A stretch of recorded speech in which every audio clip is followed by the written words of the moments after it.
कुरान बीच आखिर के जमाने में इमाम मेहदी आएगा, जहर जोड़े कुफरान सर्वसर साथी सर चलाएगा, तीन तो बार छुटसिया बंदगी असंचित ले आएगा।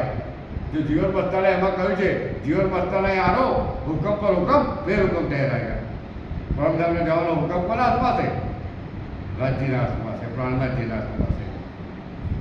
गाँव तो कहे मीम की मेहदी पाकर ये तीनों जो कहे अल्लाह जो कलाम अल्लाह का कुरान कुरान के अंदर आ त्रण बधा एक ज छे, ये अलग है पर लीला अलग अलग थी।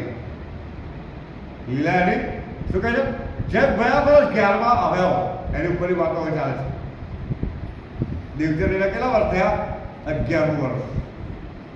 ચોથા દિવસની લીલા મેં કહી ને આ વચમાં તમને સમજાવ્યું કે આ ત્રણ જે છે એ આ જ છે, કુરાનમાં જે જાહેર કર્યા છે। હવે આવો, જબ ગયા વર્ષ 11 તબ મન ઉપજ્યો વિચાર। દેવચંદ્રના મન 11 વર્ષ પૂર્ણ થયા ને ત્યારે મનમાં વિચાર આવ્યો। અને કેમ આવ્યો એ બી આપણે કહી દઉં કે 5 વર્ષની ઉંમરમાં દેવચંદ્ર જે પથ્થર જોડે જાય ને બેસે ને તો પથ્થરે એમની જોડે વાતો કરવા લાગે। સંસારમાં જાય તો ભૂતો એમને પગે લાગે।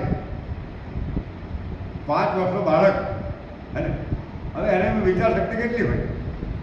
એમ સળંગ 6 વર્ષ થયું અને જ્યારે 11મું વર્ષ થયું ને ત્યારે એમના મનમાં વિચાર આવ્યો। શું કહે છે? મેં કોણ કહા સે આયા।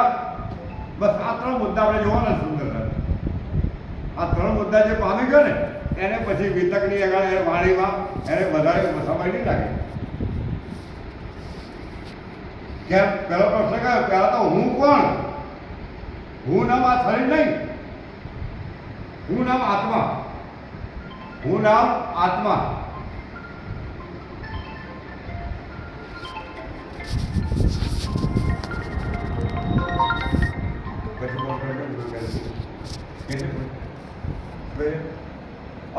जो मैं कौन कहा से आया,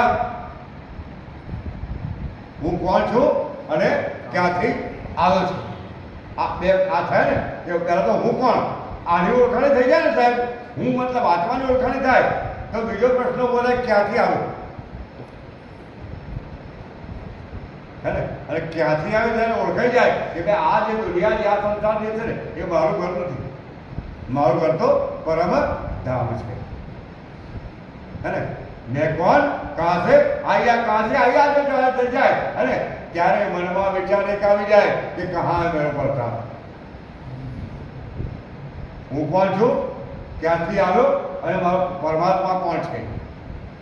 આ ત્રણ મુદ્દા જો પામી જાય ને સાહેબ તો